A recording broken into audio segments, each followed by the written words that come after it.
Welcome to the One Community Local Leaders podcast, and I'm Matt Scarborough, cyclist and lawyer from Bicycle Accident Law.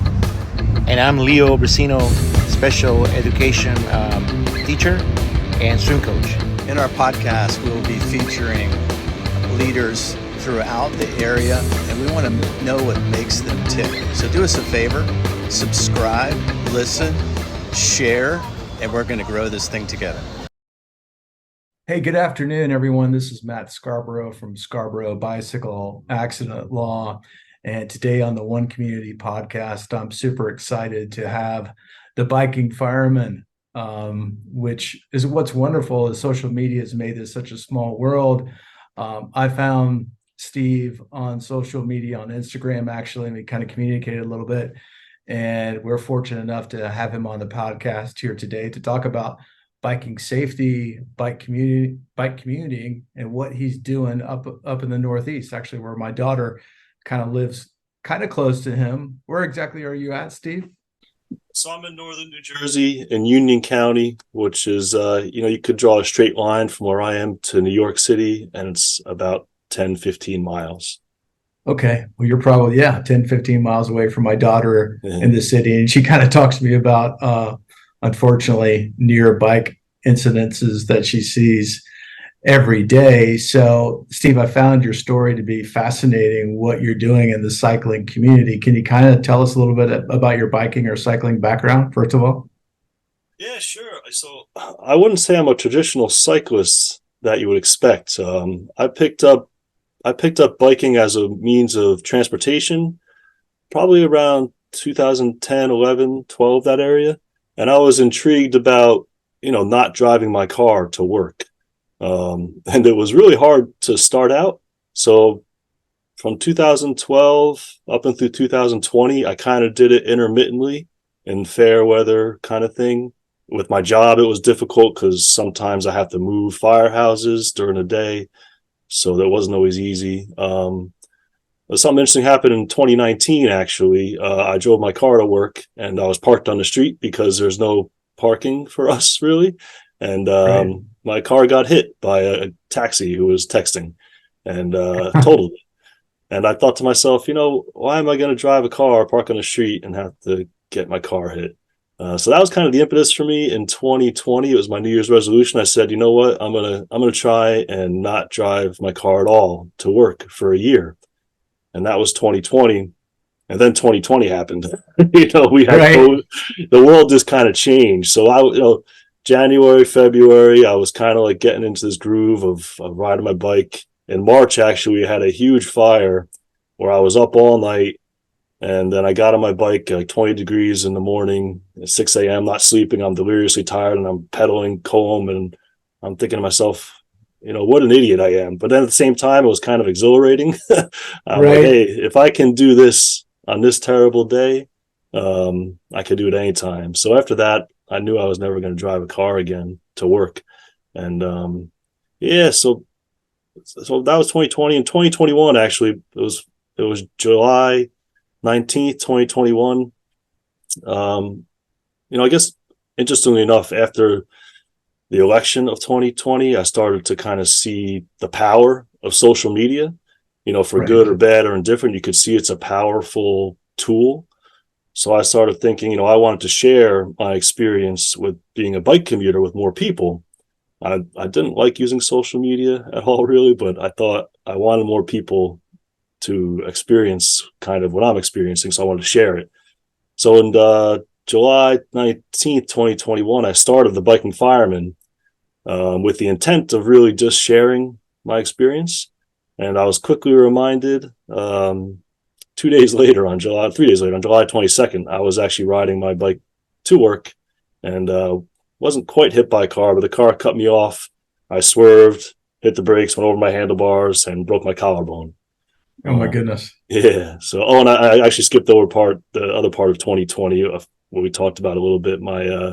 A friend of mine from college, she was an assistant district attorney in Brooklyn, and she was riding her bike in Brooklyn and was hit by a bus and killed. So, that was September. And like I said, this was kind of during election season, right? So I kind of had these ideas about what I wanted to try and do, and then that happened.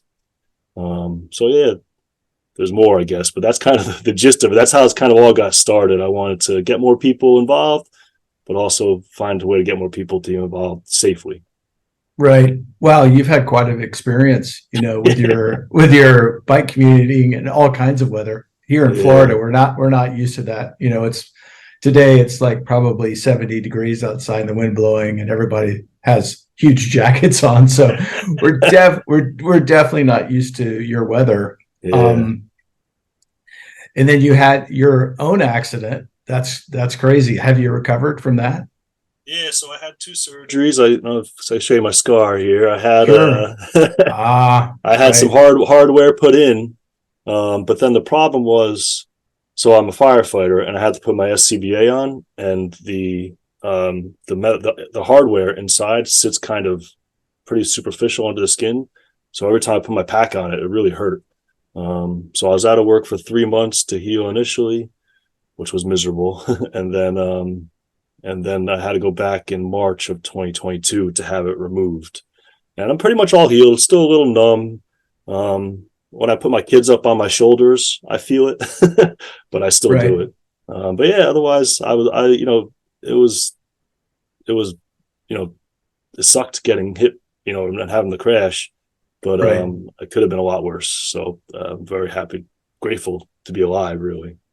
Yeah, well, that's what most of our clients and my clients say. Just had one here in the office the other day. They're lucky to be alive and then back on the bike. So very happy to see you, back on the bike and thriving. I didn't see until today, actually. I was kind of looking through your Instagram. Is your bike set up to take all your equipment to work as a fireman? How did you like build that? How do you do that? I'm fascinated by, I never thought like, okay, how do you get all your equipment there? How's that work? Yeah, so it's funny. That was one of the biggest hurdles for, like I said, almost 8 years. I was kind of bike commuting, but the only time I did ride my bike was when I knew I didn't have to go to a different firehouse.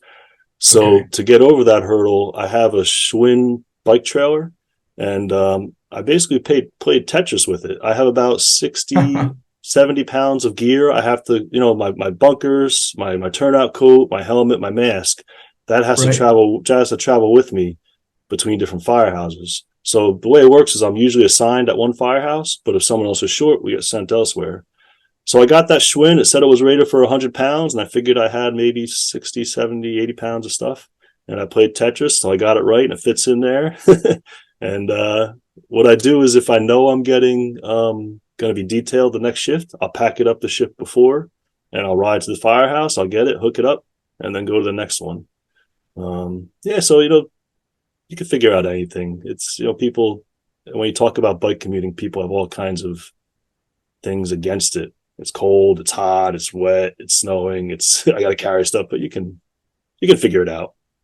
Yeah, well, give us some tips, because I know a lot of us would like to say, hey, once a week, I'd like to try to ride my bike to work. Do you have any, or even every day after you work up to it, do you have any tips for the average person on how to do it, how to kind of time your day? Because I'm sure that's a lot of it, is kind of scheduling. Yeah, yeah. Well, I mean, when you're starting out, honestly, Google Maps is actually helpful because they give you some ideas of roads to take, and then you got to know, plan your route where you're going first, so that you know where you're going. Kind of take one step out of it, um, and then I have an advantage where if I show up to work sweaty or wet or whatever, I don't have to worry about it too much because I can change. Right. But if that's an issue for you, there's plenty of gear out there that can keep you dry. And then the other thing, I would say start out with trying it, right? Do a couple steps. But then for me to get over, it took 8 years to get over the hurdle. So I don't know if I can give you easy steps, but Sure. for me, the hurdle is like make a commitment in your mind that you're going to do it. And then it's like any other habit. I'll be honest, the first 2-3 weeks of commuting in January in 2020, it was hard every day. I'm like, what am I doing?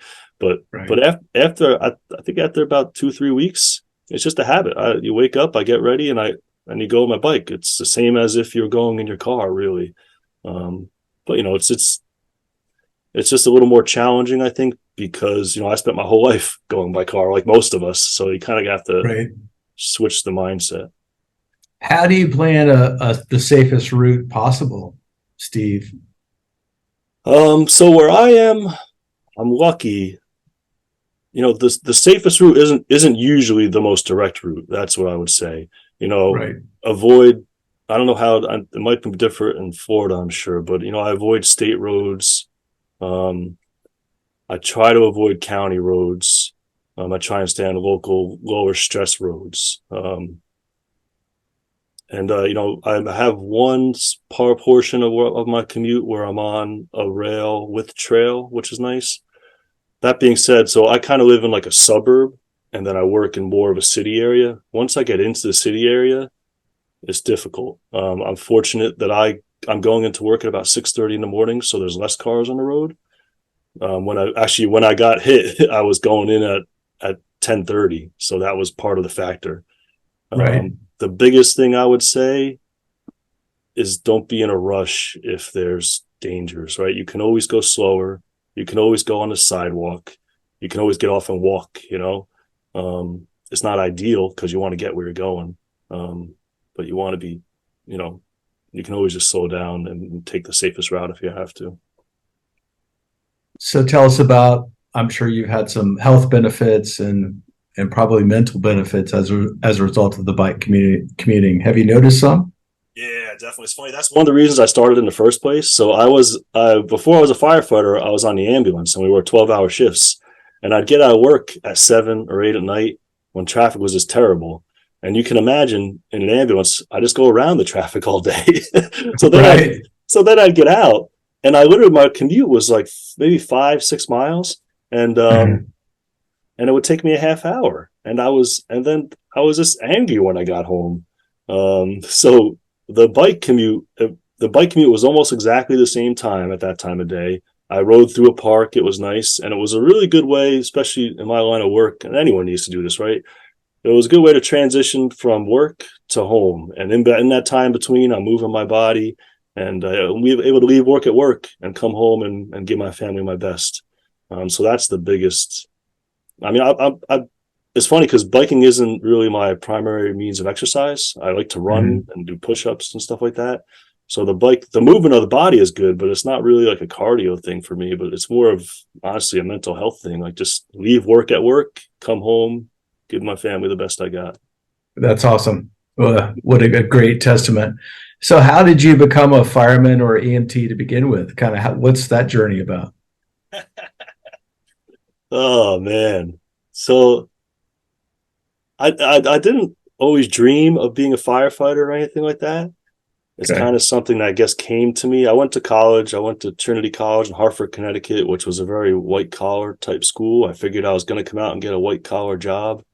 And I did. My first job after college was a life and health insurance. No, life and disability insurance. I got my producer's license and everything, and I just hated it. I'd spent 3 months kind of in a cubicle making calls, and I was miserable. So during college, I had thought maybe I wanted to be a police officer. And one of the things you could do to be a police officer was become an EMT. And I got my EMT license or EMT certificate while I was in college, and I volunteered at the first aid squad in town. So I was riding during the summers. And so after I quit that job, I'm 23 years old and still living at home, and I need health insurance. so I got a job as an EMT at the hospital. So I had health insurance and a job. And then after that, I switched over to the fire department on the ambulance side. And then when the fire test came up, I took it, and I got on the fire side. So, life just kind of, I guess I always liked being outside. I was always kind of intrigued when I saw lights and sirens. So that kind of drew me to it. I've always seen myself as a helper. So I like to help people, and that's what I'm doing now. Would you say that's your favorite part about being a fireman, is helping people, or is it some other aspect of the job? No, it's very gratifying when you can see you make a difference in someone's day. And it's not always the big things. Sometimes I've I've been there. So I've delivered babies. I've had CPR saves. I've been in some big fires, and those are gratifying. But the smaller day to day stuff is what I really like. People call us when they're having their worst day, and even if it's not life threatening, I think just by being there and being kind and helping with some little thing, it's rewarding. Yeah, that's what keeps you going. That's great. So myself, kind of exposing myself more to social media and YouTube and representing cyclists, I've received pushback on some of my posts and some reels from drivers out there, as just being a cyclist. Have you experienced some of that as well? The hate is real. The hate is real. Yeah. Yeah. And it's funny because social media is a powerful tool, right? And sure. Because it's powerful, it can really, I try to be careful myself that I don't let it overtake me because it's really easy to get sucked into, and get into a negative thing. But I think there's a lot to this, but I think just by existing as a cyclist, and especially like as a biking commuter, you're almost like calling into question everything else that is there. And that's not personal, right? That's just, I just want to do something different.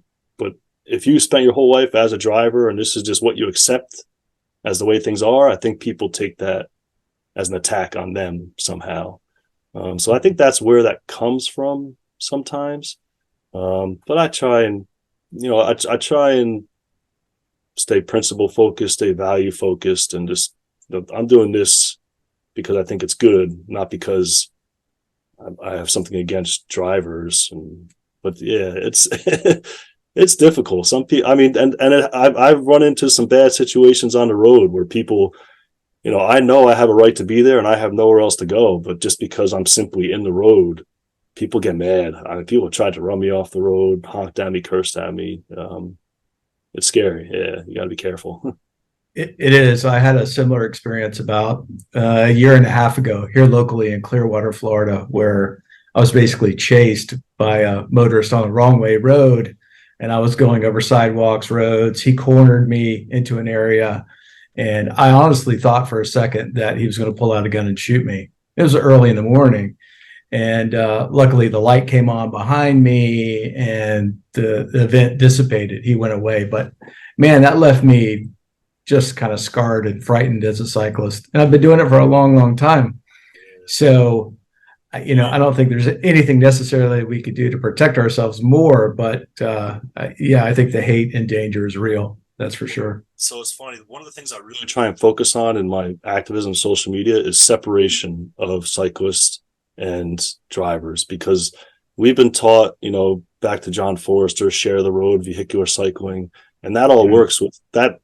Not that it works, but that easily fits into the current model that roads are for cars, right? But unfortunately, aside from someone having a gun, right, all it takes is one person to get mad and hit you with their car. Like, we're so vulnerable out there.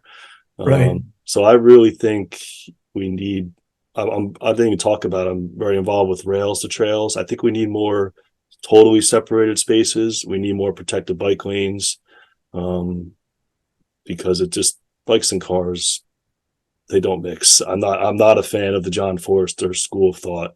I think we have to use those techniques as it is now, but at the same time, I think we need to change the system to, if you look across Europe, if you look at the Netherlands, they have separate cycling infrastructure, and the cars are slowed down. And sorry, I'm rambling here. One more thought, like that anger that drivers get. It's almost like this induced rage because you're in this powerful machine that can go so fast, but you can't. And then if there's a little guy on a cyclist in front of you, like, hey, get out of my way. I want to go. I get it. I've been behind cyclists, and you get this feeling you want to go. So, yeah, it's a big problem. And I honestly, this is my dilemma, right? I think more people are going to be riding, because I think when you look at our climate, when you look at our health crisis and our mental health crisis, it makes a lot of sense to get out there and ride. Unfortunately, I think more people it's going to get worse before it gets better as far as death and serious injury on the roads with cyclists and Yeah. pedestrians. Yeah, I agree with you, and that's why we do Friday rides every week for my firm, and we do it on a protected bikeway to the office, actually, where I'm at right now. But I don't encourage people being on the roads at all, just for just that reason that we're talking about. Because I think at a time when I started riding in the '90s, that there were places where you could share the road, but they're getting less and less. Throughout the country, that's for sure, especially here in Florida. And I'm sure you have the same experience. Have you heard of, there's a movement called hashtag bike life and kids ride out. Do you have giant groups of kids going and riding out down in Florida? We do have some of that. I've seen it in the Tampa Bay area and then some in Pinellas. Yeah, I have seen that. So it's interesting. I have, I guess, a little bit contrarian views on it. I get it. Like, they're breaking the rules of the road. They're being obnoxious. At the same time, what I tell people is those kids are probably safer doing that than following the rules of the road, because you can't miss them. You have to pay attention to them. You have to slow down for them. Of course. Whereas if they're just riding in a single file line with traffic, like, that's, you think you can just get by them. So I like that bike life movement, even though I understand it can be frustrating if you're directly affected by it. Yeah. Well, that's good. That conversation kind of leads me to the next thing, which is, so how are you promoting rails to trails, lanes for bikes only? Tell us what you're doing, because I want to use some of the things you're doing, Steve, actually in the Florida area for us. Yeah. So a couple things. I do a lot of my posts on social media just to share what I'm doing. Also, I started a nonprofit organization called Union County Connects, and that is very specifically focused on the rails to trails movement, also safe streets. To be honest, my strategy, I think the rails to trails is the easier sell, because it's mostly unused property already. There are always some pushbacks, not in my backyard kind of thing. But in general, if there's an unused railroad, it collects garbage, it collects, things you don't want, bad activities. So it's a good land use. Here, where I live, this painted bike lane behind me, this isn't even near me. This is next county over. There's no bike lanes in Union County for whatever reason. Wow. We're very anti-clean here. Okay. So my hope, but where I live in Union County, we have about 15 miles of unused railroad. So with Union County Connects, I think we can kind of create a spine of an active transportation network. And then once that's there, people will get out there, and once you feel safer biking, we'll get more people out there riding. I tell people I have a high risk tolerance. I fight fires for a living. I'm a middle-aged man. It just is what it is. But we need more women and children and older people out there riding. And I think that the rails trails will bring that out, and then we're going to see the gaps in the network, and that's when I think I'll be able to get more bike lanes. But as far as what I do is I raise awareness on social media. We host events. We did Celebrate Trails Day last year. We had Tom Sexton. He's the Northeast Regional Director for National Rails Trails Conservancy. And what I did here in Kenilworth, we had the Raleigh Valley Railroad, and there's a 3/4 mile section of it that runs between the East Coast Greenway and the Boulevard, which is the main road. I actually brought my lawnmower out there and a machete, and I cleared the whole 1/4 mile section. And then we had about 150 people show up, and we walked the whole thing, So it's one thing to talk about on social media. It's another thing to get people out there to see it. So like the community rides you do, I think one community ride is more powerful than a post that reaches 10,000 people, because you get the people that really care to show up and do their thing. Yeah. Are you doing anything, or your group doing anything for Saturday, the Day of Remembrance? Yeah. So I'm involved with, I'm actually on the Vision Zero for New Jersey Alliance. I'm also a board member for what's called the Nikali Bedlani Foundation. She started Safe Sangeeta is her name. Her son Nikal was killed in a car crash 13 years ago, and she started Families for Safe Streets in New Jersey. So we're meeting in Jersey City this Sunday at Jersey City City Hall for the Day of Remembrance.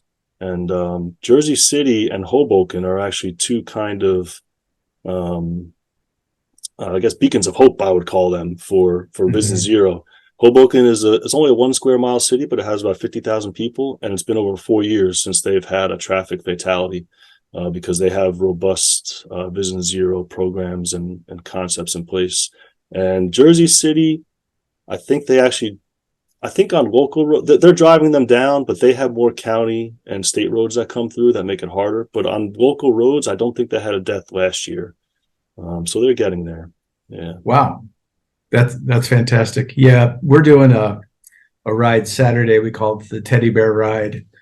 And we're bringing all the riders are bringing a bunch of teddy bears. We're giving them to the local Tampa PD. So if they're involved in an incident with the child needs some comfort, they get a stuffed animal or a teddy bear. So we're doing that. And to also remember the folks we know that have been unfortunately killed in bicycle accidents. Part of what they do on Saturday is called Bike JC, which is the Jersey City Bike Club.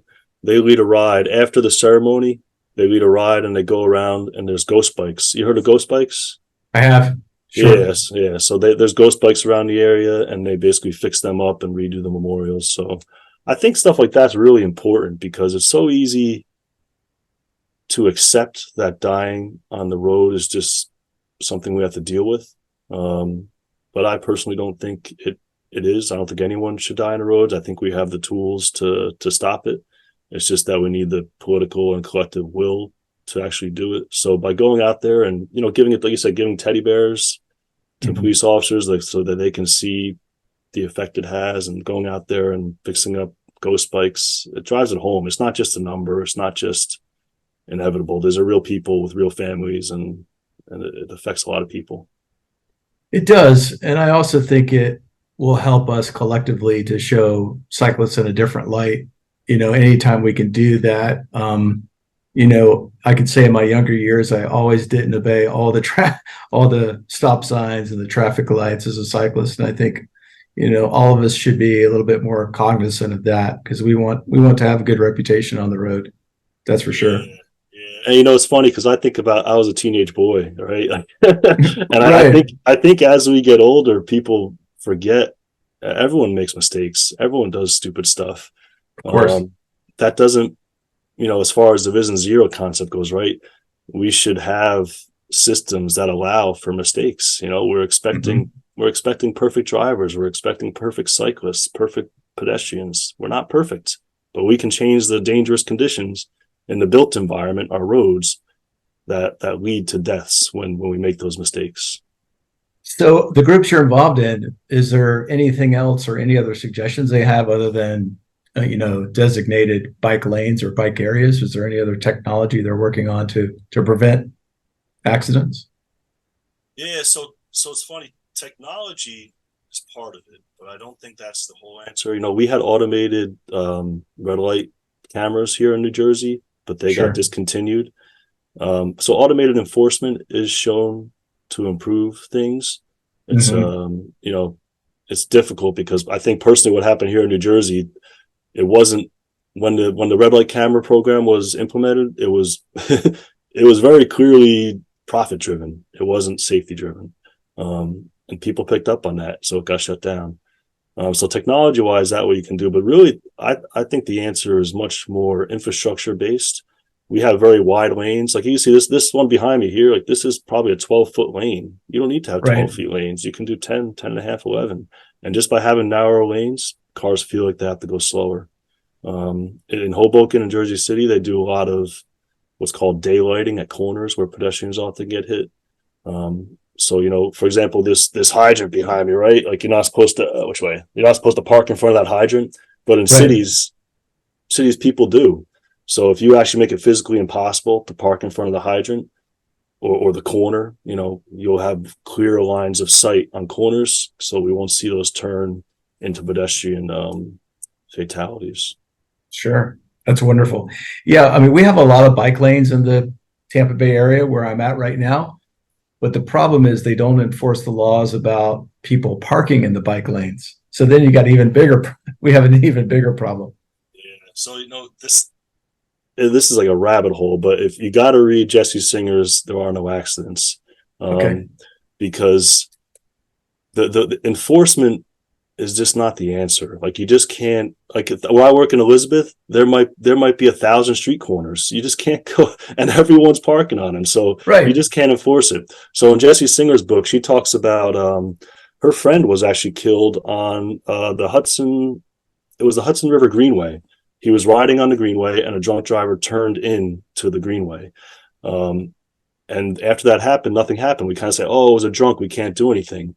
But then a few years later, you may recall, there was a terrorist attack where a guy took a rented Home Depot truck and ran people down. Next thing you know, and that guy got on the same spot where her friend was killed on the turn. Next thing you know, they put up concrete barriers so you physically could not get onto the Greenway. So that's really the answer. As for, like, this behind me here, you can't stop someone from parking there. But if you put a physical barrier up, they won't get on there. So I understand too, like, that's harder, right? It costs more money, more planning, more time. But unfortunately, it's like I tell my kids, you can take the easy way out in the short term, it's harder in the long term. So we need to make these harder decisions and harder policy choices first. And we need protected bike lanes, and we need to physically stop people from parking in them. And that's how we'll make it safer. Yeah. Well, the hard thing is sometimes the right thing. That's for sure. Almost always, I would say.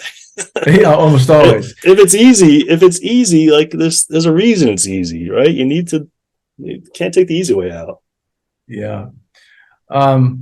Every time we do one of these podcasts, I like to talk to our guests about kind of leadership, because the name of the podcast is One Community, Local Leaders, and you certainly are that in your area. What would you think the biggest leadership quality is that you try to show every day? I know that's kind of a tough question to ask, because I can tell you're a humble guy, but you seem to me to be real consistent and real persistent. What else kind of comes to mind, Steve? Especially, I try and lead a principle-centered life and I try and have a principle-centered advocacy. It's easy to get very angry sometimes, that's for sure. So yeah, I want to be a leader. I want to be a leader in the space.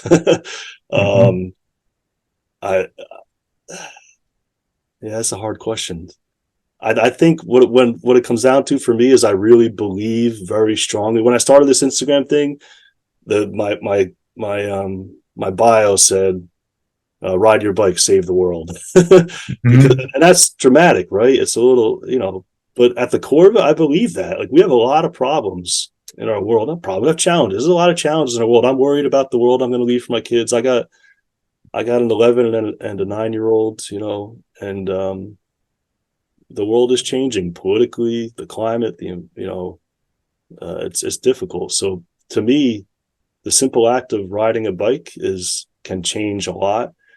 And as far as being a leader in it, just remembering why I started this, because I want more people to ride. I want to make a difference in the world, and I want to stay true to my values, my principles. So that's what I'm trying to make sure I do in this area.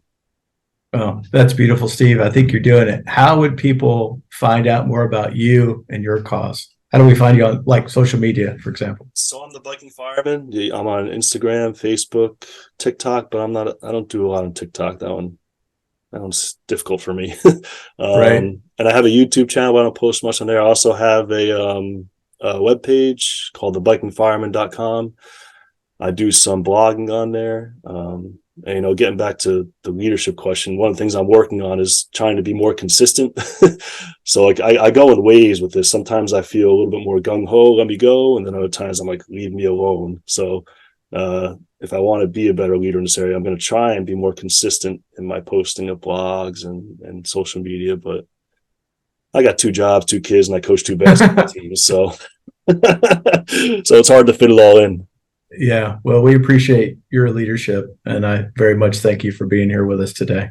Yeah, thanks. I appreciate it. I will ask you a question real quick. Sure. Tell me, how about you?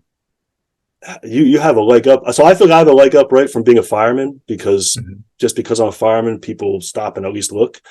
You're a lawyer. How have you been able to use that to your advantage as a leader in the space? Well, I think the power of the law can get people's attention. So we have been able to kind of use our local, talk about district attorneys, cases where they normally wouldn't pay attention, because we've had some success on the civil side.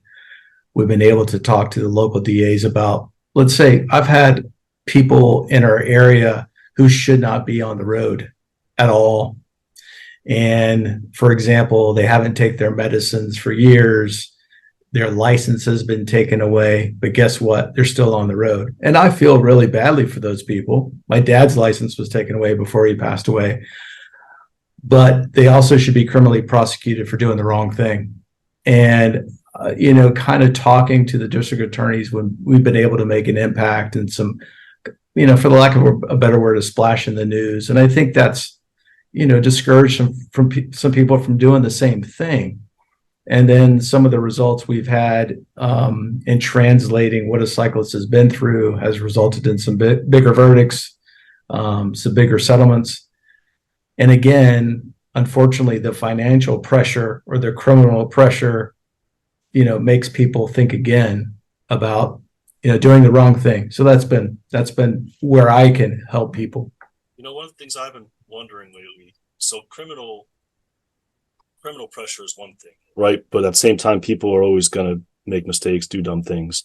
I wonder your opinion on this. I feel like if we could apply financial legal pressure to major corporations and like municipalities and cities, if it's got to be more financially painful for someone to die for powerful corporations and powerful, cities, to be frank. Like, at what point is the DOT or the city, like, at some point they have to be responsible for people dying in the same spots, right? And yes. I personally feel like the only thing that's like, money talks, bullshit walks. Like, you got to make it hurt financially. So have you had any success with that? Or do you see that working in any way? No, I mean, with the DOT or the state, local level in Florida, for example, there's a lot of immunity. And I'm sure it's the same way in New Jersey. There's like caps on damages. But the more you could stir that pot, Steve, and the more noise you can make, and the more you can push those cases to trial and get a big verdict, they're going to understand that they may need to make some changes. So if you have clients that will allow you to do that, it's very impactful. Yeah, I'm not sure if that's, I want to do so many things, right? But one of the things in my mind, where I work in Elizabeth, we have the deadliest intersection in the country at Route 1 and 9 that runs through the city. And that's just one of the intersections. In the last 20 years, there's been something like 30 people that have died within a half mile. My goodness. And to me, like, it sucks. I have to keep going out there and doing it. Unfortunately, the people that get hit there aren't generally the people whose families go out and get lawyers. So I think if someone were to take that up and pressure the DOT or the state to do something about it, it could work. But you probably see this. Unfortunately, the disadvantaged communities suffer disproportionately in that aspect. They do, and that's why we have to get the word out.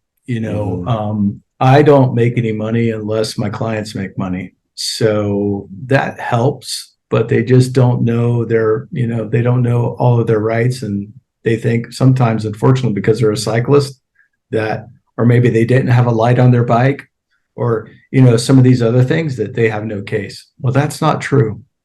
That's not true. And they should never have been involved in that wreck, not that accident, that wreck. Yeah. One of the things I learned after my crash was insurance law a little bit. I realized I was underinsured for other drivers and liability. You didn't have any UM. You didn't have any UM coverage, Steve? I did, but it was only it was something like $15,000, I think. Luckily, the other guy did have insurance, but I found out basically I was lucky that he had insurance, because a lot of people drive around with something like daily $5,000 policies of liability. Yeah, so that's one thing I preach to everyone constantly here in Florida, because the liability limit you have to have in Florida is, guess what? How much? It's not 100 grand, is it? Zero. You do not have to carry a liability policy in Florida. What? So yes, this giant state that we're in, all the crazy drivers, all the weird scenarios, you do not have to have a liability policy to drive a car in Florida. So I talk about this probably twice a week. I tell people, just like you just did, so thank you for doing that, go get coverage. stands for uninsured or underinsured motorist coverage. It will protect you while you're riding your bike. And chances are, if you're involved in an accident throughout this country, no matter where we represent people, I'm representing people as far out as Washington State right now. If you don't have you could be in big trouble. Yeah. I never heard of how do you not have liability? Is insurance required? Oh yeah, you have to have what's called PIP, personal injury protection insurance, and coverage for your car, but you don't have to carry a liability policy in the state of Florida. Wow. It's insane. Is that something you're trying to change, or? Yes, actively trying to change. That's got to be a big battle. Oh, it's a big battle. But you're right. The criminal prosecution. Let's talk about, for example, here's tobacco. Why did tobacco change or cigarette smoking change so much in our country? It was lawsuits, and the power of lawyers. Now people can say, oh, they were being greedy. Well, guess what? What happened to cigarette smoking after that went? Yeah. It went away. It's funny because you probably heard this. We live in a litigious society, right? And people get mad about frivolous lawsuits. But man, my mind has changed a lot on that in recent years. Like, you think about the lady who got burned by the coffee in McDonald's. Like, that was legit. Like, and now other people won't get burned because they did that lawsuit. And the other thing I think about is my kids. You heard about the Juul, the e-cigarettes? Yes, of course. They actively marketed to kids, and they made a lot of money on it. And the only reason it stopped is because lawyers took it up and sued the hell out of them. So right. It's two sides of the coin, but it's important to hold people criminally liable and civilly liable. And we live in America, right? Money talks. You need to make it hurt financially. You do, and unfortunately, that's the only way a big corporation or entity is going to pay attention is money, unfortunately. So and we all got to do our part, and that's one of the reasons I love the work I do. Is I don't have any frivolous people. The people that I work with are truly hurt, and we try to get them on a new bicycle and try to get them back on the bike and try to make their lives, as comfortable as we can moving forward. And that's not always the case, but we try to do our best. And that's your whole practice is bicycle crashes? It is. So let me ask you this. That's got to be mentally taxing for you. How do you keep yourself from going nuts? Well, of course I ride a lot. Yeah. I have a pretty turning into a kind of a strenuous recovery protocol that I've been really lucky to work with some folks over the last couple of years. So what do I do? I meditate every day, some of this is going to sound really woo-woo, but I encourage everybody it works. I meditate every day.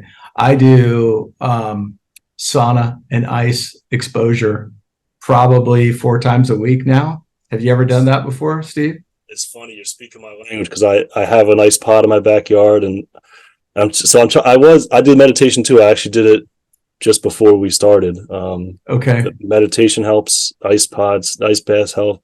It's hard to be. My problem is consistency with everything.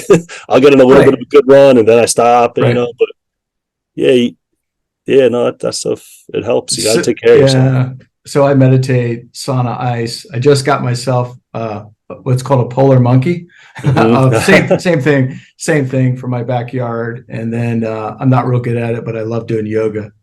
So nice. Those things help me out. Yeah, well, for everyone listening, right, trying to talk about being leaders or doing something in this space, I'm here trying to to prevent roadway deaths, but then I'm responding to them pretty consistently. And you're trying to make it safe for cyclists, and you're representing all these cyclists who get hurt. So you want to help and do what you can, but we got to take care of ourselves first. Otherwise, you can't take care of everyone else. Exactly. Very good. Well, Steve, I'm going to stop the recording now, but I appreciate your time. Thanks. It was fun. I appreciate it.